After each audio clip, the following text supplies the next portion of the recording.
అందరికీ నమస్కారం, శుభోదయం. Welcome to profit master. ఇవాళ 6th జూన్ థర్స్డే. ఇంటర్నేషనల్ మార్కెట్స్లో పర్ఫార్మెన్స్, మన మార్కెట్స్ మీద ఇంపాక్ట్ ఒకసారి చూద్దాం. ఏషియన్ మార్కెట్స్లో మోస్ట్ ఆఫ్ ది మార్కెట్స్ అన్నీ కూడా పాజిటివ్గా ట్రేడ్ అవుతున్నాయి. 0.5% నుంచి 1.5% వరకు. ఒక షాంఘై ఒకటే ఫ్లాట్గా నెగిటివ్గా ట్రేడ్ అవుతుంది. US markets Nasdaq 2%, S&P 500 1.2, Dow Jones ఒక 0.25% మేర లాభాలతో ఒక మంచి గెయిన్స్ మనం అమెరికన్ మార్కెట్స్లో చూసాం. ఆయిల్ బ్రెంట్ క్రూడ్ $79 దగ్గర ఆల్మోస్ట్ ట్రేడ్ అవుతుంది. గోల్డ్ $2,390 దగ్గర ఆల్మోస్ట్ ట్రేడ్ అవుతుంది. సో ఇంటర్నేషనల్ మార్కెట్స్ నుంచి మనకు పాజిటివ్ సంకేతాలు ఉన్నాయి. Nvidia passes Apple in market cap as second most valuable public US company. So Nvidia దూకుడు కొనసాగుతూనే ఉంది. $3 ట్రిలియన్ మార్క్ని క్రాస్ చేసింది. ఆల్మోస్ట్ మన ఎకానమీతో సరిసమానంగా ఒక్క కంపెనీ మనకి ఇక్కడ కనిపిస్తుంది. ఏఐ బూమ్ అనేది, ఆర్టిఫిషియల్ ఇంటెలిజెన్స్ బూమ్ అనేది ఎన్విడియాకు మరింతగా దోహదపడి మరింతగా సహకరించే అవకాశాలు మనకు చాలా ఎక్కువగా ఉన్నాయి. సో ఇవన్నీ పక్కన బట్టి మన మార్కెట్స్ విషయానికి వచ్చినట్టయితే ఇక్కడ స్టాక్స్ పరంగా మనకి ఎర్నింగ్ సీజన్ కూడా అయిపోయింది. స్పెసిఫిక్గా మనకి ఒక కంపెనీ యాక్షన్ ఉంటుంది. ఫోర్స్ మోటార్స్ సేల్స్ 14% మేర పెరిగింది మే నెలలో. ఎక్స్పోర్ట్స్ 63% మేర క్షీణించాయి. BHELకి 3,500 కోట్ల రూపాయల ఆర్డర్ ఒకటి వచ్చింది మిర్జాపూర్ థర్మల్ ఎనర్జీ ఏర్పాటు కోసం. చేతన్ రాజ్పరా ఆయన సన్ఫార్మా అడ్వాన్స్ రీసెర్చ్ కంపెనీ స్పార్క్కి CFOగా బాధ్యతలు చేపట్టబోతున్నారు. Kalpataru projects non convertible debentures NCDల జారీ ద్వారా నిధులు సమీకరించే అంశం మీద చర్చించేందుకు జూన్ 10వ తారీఖున భేటీ కాబోతోంది. యునోమిండా ఇన్నోవెన్స్ ఆటోమోటివ్ అనే కంపెనీతో ఒప్పందం కుదుర్చుకుంటోంది, భాగస్వామ్యం చేస్తోంది. ఎలక్ట్రిక్ 4-వీలర్స్ ప్రోడక్ట్ పోర్ట్ఫోలియోని మరింత స్ట్రెంథన్ చేసుకునేందుకు. సెంచరీ టెక్స్ బిర్లా ఎస్టేట్స్ ఒక జాయింట్ వెంచర్ ఒప్పందం కుదుర్చుకున్నారు. బార్మాల్ట్ ఇండియా అన్న సంస్థతో 13.27 ఎకరాలని ఇక్కడ లగ్జరీ రెసిడెన్షియల్ గ్రూప్ హౌసింగ్ ఏర్పాటు చేయాలనేది వీళ్ళ ఆలోచన. NBCCకి 492 కోట్ల రూపాయలు విలువైన ఆర్డర్స్ వచ్చాయి. టొరెంట్ ఫార్మా, తకేడా ఫార్మాస్యూటికల్స్ అన్న కంపెనీతో ఒక లైసెన్సింగ్ అగ్రిమెంట్ కుదుర్చుకున్నారు వాళ్ళ గ్యాస్ట్రో ఇంటెస్టైనల్ డ్రగ్ సంబంధించి. కోల్ ఇండియా ఎక్స్చెక్కర్కి ఇచ్చే డివిడెంట్ అంటే ఖజానాకి ఇచ్చే డివిడెంట్ కొద్దిగా 2.2% మేర క్షీణించింది. దాదాపు స్టిల్ ఇప్పటికి కూడా 9,560 కోట్ల రూపాయల మేర వీళ్లకు డివిడెంట్ రూపంలో ప్రభుత్వానికి, ఆదాయం రూపంలో ప్రభుత్వానికి ఇచ్చింది. ఎకనామిక్ టైమ్స్ ఫస్ట్ పేజ్లో NDA presents united face elects Modi as its leader. So ఇక దాదాపుగా ఖరారు ఖాయమైపోయింది. సో ఒక హార్డ్ బార్గెయినర్ చంద్రబాబు గారు ఇప్పుడు ఒక హార్డ్ బార్గెనింగ్ చేస్తున్నారు. అంటే బయట మనకి ఢిల్లీ సర్కిల్స్ నుంచి వినిపిస్తున్న మాటల ప్రకారం ఒక స్పీకర్, అలాగే కనీసం 4 కీ పోర్ట్ఫోలియోస్ సెంట్రల్ మినిస్ట్రీస్ తీసుకోవాలి అని చెప్పి ఆలోచనలో ఉన్నారని, అలాగే నితీష్ కుమార్ కూడా ఏమాత్రం తక్కువ కాకుండా 1 నేషన్ 1 పవర్ టారిఫ్ అన్న ఒకదాన్ని నినాదాన్ని తీసుకొని దాన్ని అమలు చేయాలని, అట్ ది సేమ్ టైం మినిస్ట్రీలు కూడా తీసుకోవాలని చెప్పి భావిస్తున్నారు. సో ఇక్కడ ఈ కోయలేషన్ బాధ్యతలను, కోయలేషన్ ఏదైతే సంకీర్ణ ధర్మం అంటాం అని మనం విన్నాం గతంలో అనేక సందర్భాల్లో ఈ పదం, అలా సంకీర్ణ ధర్మాన్ని పాటిస్తూ ఇక కొన్ని త్యాగాలు తప్పవు. సెంట్రల్ గవర్నమెంట్ కూడా చేయాలి. ఎందుకంటే ప్రభుత్వం నిలబడాలి, మనుగడ సాధించాలి అంటే వీళ్ళు ఇలాంటి వీటికి ఒప్పుకోక తప్పదు. బట్ ఇలా అవుతున్నప్పుడు, ఎందుకంటే ఇద్దరు విజన్ ఉన్న నాయకులే, ముగ్గురు ఉన్న సంకీర్ణంలో ఉన్న వాళ్ళందరూ కూడా ఫార్వర్డ్ థింకర్సే ఉన్నారు కాబట్టి పెద్దగా మార్కెట్స్ దీన్ని నెగిటివ్గా తీసుకోకపోవచ్చు. But most of the broking companies కానీ, రీసెర్చ్ ఏజెన్సీస్ కానీ రిఫార్మ్స్ విషయంలో కొద్దిగా ప్రభుత్వం ఇక దూకుడు తగ్గించాల్సిన అవసరం అయితే ఉంటుంది. ఓవరాల్గా ఇది ఒక బ్రేక్ తీసుకోక తప్పదు మార్కెట్స్లోకి కూడా అనేది ఒక సంకేతంగా వాళ్ళు చెప్తున్నప్పటికీ కూడా, బట్ మనం చేయాల్సిన పని, మన చేతుల్లో ఉన్న పని క్వాలిటీ స్టాక్స్ని ఒకటే తీసుకోవడం, పోర్ట్ఫోలియోను బలంగా నిర్మించుకోవడం ఒక్కటే మన చేతుల్లో ఉన్నది, మనం చేయగలిగిన పని కూడా. సో అవన్నీ కూడా ఆ పాలిటిక్స్ని కానీ వాటన్నిటిని కూడా మనం పక్కన పెడదాం. ఎందుకంటే ఎన్నో సంకీర్ణ ప్రభుత్వాలు వచ్చాయి, మార్కెట్స్ కుప్పకొల్లాయి. మనం బంగారాలను ఇతర దేశాలకు తాకట్టు పెట్టుకునే స్థితి నుంచి టన్నుల కొద్ది బంగారాన్ని దిగుమతి చేసుకునే స్థాయికి ఆర్థికంగా పరిపుష్టమైన అయ్యాము. గతంలోని సినారియో ఏమాత్రం లేదు.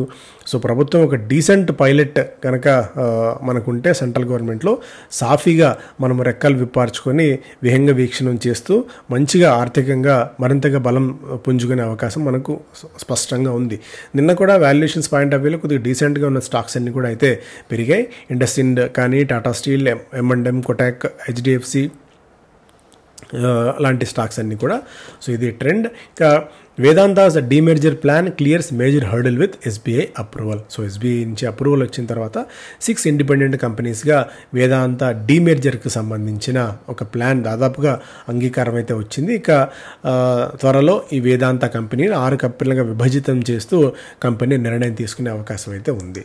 Infra, PSU, mid and small cap mutual funds biggest gainers in Modi 2.2. So infra theme మంచి డబ్బులు ఇచ్చింది, ఐటీ మంచి డబ్బులు ఇచ్చింది, ఫార్మా మంచి డబ్బులు ఇచ్చింది థీమాటిక్ ఫండ్స్లో. సో గతంలో కూడా అనేక సందర్భాలు మనం మాట్లాడుకున్నాం. Quant Infra 391% return, Invesco 295%, ICICI Pru 261% మేర రిటర్న్స్ ఇచ్చాయి. అంటే వాళ్ళకి మనకి 5 సంవత్సరాల కాలాన్ని తీసుకున్నారు. డిఎస్బి ఇండియా టైగర్ ఫండ్ కూడా 251% మేర. అలాగే క్వాంట్ స్మాల్ క్యాప్ 470% మేర, పిఎస్యూ ఫండ్స్లో 300% ఇన్వెస్కో, మిడ్ క్యాప్లో క్వాంట్ ఆల్మోస్ట్ 354%. మ్యూచువల్ ఫండ్స్ నమ్ముకున్నా కూడా అత్యద్భుతమైన లాభాలు మనకు ఈ సంవత్సరానికి యావరేజ్గా సిఏజీఆర్ కూడా మంచి 50 to 60% రిటర్న్స్ ఇచ్చిన దాఖలాలు మ్యూచువల్ ఫండ్స్లో ఉన్నాయి. బట్ హిస్టరీ రిపీట్ కాదు అన్నట్టుగా ఈసారి కూడా అంతే లాభాలు వస్తాయనుకోవడం మనం ఇంపాసిబుల్. ఒక చిన్న బాబు 2 years బాబు 15 years వరకు 12 years వరకు గ్రోత్ పెరుగుతూ ఉంటారు, అంటే బాడీ పెరుగుతూ ఉంటుంది. తర్వాత మైండ్లో మెచ్యూరిటీ వస్తుంది. ఇక్కడ కూడా మనం అలాంటి సిచ్యువేషన్లోకి వచ్చాం, ఇంతకాలం మనం చూసాం. సో బాడీ పెరిగింది, అంతా గ్రోత్ ఒక స్థాయి వచ్చిన తర్వాత గ్రోత్ ఆగిపోతుంది, మెచ్యూరిటీ పెరుగుతుంది. ఇప్పుడు మెల్లిమెల్లిగా గ్రోత్ ఫేజ్ దాటి మనం మెచ్యూరిటీ ఫేజ్లోకి అడుగు పెడుతున్నాం. ఒకప్పుడున్న పరిస్థితి లేదు. ఇన్వెస్టర్స్ కూడా మెచ్యూర్డ్గా ఆలోచిస్తున్నారు. అందుకే డెవలప్డ్ మార్కెట్స్లో ఇంత లాభాలు రావు, ఎందుకంటే అవన్నీ చాలా హైలీ మెచ్యూర్డ్ మార్కెట్స్. వాళ్ళకి 5% రిటర్న్ వచ్చినా 10% రిటర్న్ వచ్చినా వాళ్ళకి చాలా అత్యద్భుతమైన రిటర్న్స్ వచ్చిన కిందే లెక్క. ఎందుకంటే 1%, 2% రిటర్న్స్, పావు శాతం మేర వడ్డీ రేట్లు ఉన్న సందర్భం, 0 వడ్డీ రేట్లు ఉన్న దేశాలు కూడా సినారియో అవన్నీ కూడా ఎందుకంటే మెచ్యూర్డ్ మార్కెట్స్ అయిపోయాయి. సో మనం కూడా మెల్లిగా మెచ్యూరిటీ వైపు వెళ్తున్నాము. ఇప్పుడు మనం చేయగలిగిందంతా చిన్న స్టాక్స్ వెంబడి పడకుండా పోర్ట్ఫోలియో అదే పదం గత కొద్ది నుంచి అనేక సందర్భాల్లో మనం మాట్లాడుతూ వస్తున్నాము. మంచి స్టాక్స్తో మీ పోర్ట్ఫోలియోని బలంగా నిర్మించుకోవడం ఒకటే మీరు చేయగలిగిన పని, మీరు చేయాల్సిన పని కూడా. ఇంకా rural demand theme blooms. Rural theme FMCG, health care, IT technologies stocks draw interest. Capital goods, electric utilities and PSUs could lose some momentum in the near term. అది సారాంశం. హిందాల్కో నోవెలిస్ ఐపీఓని లిస్ట్ చేయాలన్న ఆలోచనని ప్రస్తుతానికి విరమించుకుంది. వాల్యుయేషన్స్ విషయంలో కొద్దిగా వెనక్కి తగ్గినట్టు కనిపిస్తుంది. మళ్ళీ ఫ్యూచర్లో దీనికి సంబంధించిన నిర్ణయాన్ని ప్రకటిస్తామని వెల్లడించింది హిందాల్కోకి. ఇది మాత్రం ఒక ఇమీడియట్గా ఒక నెగిటివ్ న్యూస్ అయితే అవుతుంది. ఎలక్ట్రిసిటీ ట్రేడ్ ఐఈఎక్స్లో 29% మేర పెరిగిందనే ఒక అప్డేట్ ఉంది. సో ఐఈఎక్స్కి ఇది ఒక పాజిటివ్ న్యూస్. సుజలాన్ తన అప్పులన్నింటినీ తీర్చేసుకుని ఇయర్లో ఇప్పటివరకు 300% మేర పెరిగింది. సో డెట్ని పూర్తిగా తీర్చేసుకుంది, డెట్ ఫ్రీ కంపెనీగా మారింది. అలాగే బుక్ ఫుల్ ఆఫ్ ఆర్డర్స్ ఉన్నాయని చెప్పి కూడా కంపెనీ వెల్లడిస్తుంది. సో సుజలాన్ది అద్భుతమైన టర్న్ అరౌండ్ స్టోరీ అనడంలో నిస్సందేహంగా చెప్పవచ్చు. తులసి తంతి గారు చనిపోయిన తర్వాత సో యొక్క కంపెనీ డోల్డ్రమ్స్లోకి వెళ్ళిపోతుంది అనుకుంటున్న తరుణంలో అనూహ్యంగా 2017లో దిలీప్ సంఘవి గారు వచ్చి 23% మేర వాటా కొనుగోలు చేయడం 1,500 కోట్ల రూపాయలకి. ఆ తర్వాత మంచి టర్న్ అరౌండ్ స్టోరీ. తర్వాత మెల్లగా రైట్స్ ఇష్యూకి రావడం. సో నేనైతే వ్యక్తిగతంగా కూడా చాలా నెగిటివ్గా ఉండేవాడిని సుజలాన్ మీద. బట్ స్టిల్ ఇంత వాల్యుయేషన్స్ పెరిగింది కాబట్టి సో మేబీ ఏదైనా కరెక్షన్స్లో మాత్రం దీన్ని రాడార్లో పెట్టుకోవాల్సిన అవసరంగా కనిపిస్తుంది సుజలాన్ కూడా. సో తెలుగు వ్యక్తి చలసాని గారు కంపెనీని టేకప్ చేసిన తర్వాత కంపెనీ మరింత వేగంగా పట్టాలెక్కింది. ప్రస్తుతానికి కంపెనీ దగ్గర 1,150 కోట్ల రూపాయల క్యాష్ కూడా ఉంది సుజలాన్ విషయంలో. Business standard no hiccups, NDA rallies behind Modi, bills stage 13 trillion recovery as worries ease Modi 3.2. So మొన్న 30 దాదాపు 40 లక్షల కోట్ల రూపాయల సంపద మార్కెట్ క్యాపిటల్ రూపంలో ఎగిరిపోయిన తర్వాత నిన్న మళ్ళీ ఒక 13 లక్షల కోట్ల రూపాయల మేర రికవరీ అయితే మార్కెట్స్లో జరిగింది. అండ్ సో ఇవన్నీ కూడా నోషనల్ లాస్, అంటే కళ్ళ ముందు మనకి కనిపిస్తున్నవి, కానీ మనం ప్రాఫిట్స్ బుక్ చేసుకోకుండా లాసులు బుక్ చేసుకోకుండా చూస్తున్నంత వరకు ఊరికే మనకు నోషనల్గా కళ్ళ ముందు కనిపించేది. Coalition government may find it difficult to pass major reforms. So rating agencies చెప్తున్నమాట అప్పుడే మొదలుపెట్టాయి తమ వ్యతిరేక స్వరాన్ని. RBL, IndusInd, Bandhan bank become value by soar up to 7%. RBL bank, Indus bank ఇవన్నీ కూడా వాల్యూ పిక్స్లో భాగంగా మ్యూచువల్ ఫండ్స్ తీసుకుంటున్నాయి. గతంలో ఎప్పుడు లేని విధంగా మే నెలలో మ్యూచువల్ ఫండ్స్ భారీ ఎత్తున కొనుగోళ్లు చేయడం కూడా మనం చూడవచ్చు. భగీరథ కెమికల్స్ అనే చిన్న స్టాక్ ఒక 20% అప్పర్ సీలింగ్ దగ్గర లాక్ అయింది.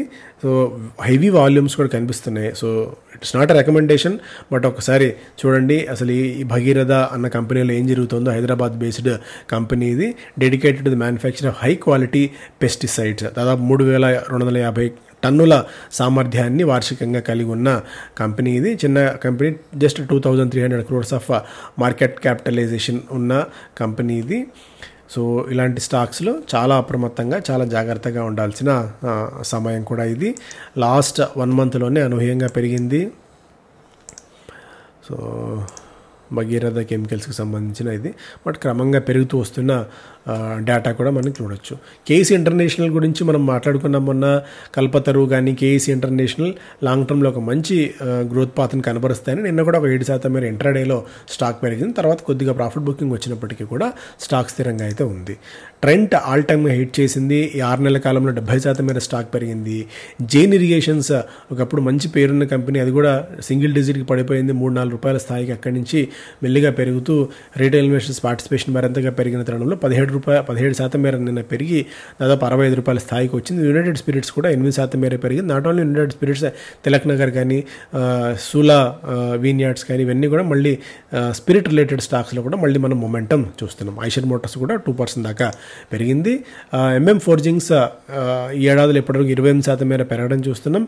ఆనంద్ రాటి ఎంఎం ఫోర్జింగ్స్కి మంచి ఫ్యూచర్ ఉండొచ్చన్న అంచనాలు అయితే ఉంది. United Spirits may lose fizz on near term woes, long term prospects పాజిటివ్గా ఉన్నప్పటికీ కూడా ఇమీడియట్ ట్రిగ్గర్స్ ఏవీ లేకపోవడం అనేది యునైటెడ్ స్పిరిట్స్కి కొద్దిగా నెగిటివ్ అనేది ఈ స్టోరీ సారాంశం. ఆల్రెడీ తిలక్ నగర్ గురించి మనం మాట్లాడుకున్నాం, 14% మేర పెరిగింది. నిన్న ఆల్కహాల్ రిలేటెడ్ స్టాక్స్ అన్నింటిలో కూడా కొద్దిగా జంప్ రావడం చూసాం. వరల్డ్ రికార్డ్ వాల్యూమ్స్ పరంగా, ట్రాన్సాక్షన్స్ పరంగా ఎన్ఎస్సి ఒక ప్రపంచ రికార్డ్ని నెలకొల్పింది అనేది కూడా ఈ స్టోరీ సారాంశం. క్రోనాక్స్ ల్యాబ్ ఐపీఓ నిన్న దాదాపు 118 రెట్లు సబ్స్క్రైబ్ కావడం కూడా ప్రధానంగా ప్రస్తావించుకోవాల్సిన అంశం. సో ఇవి major updates. Thank you so much.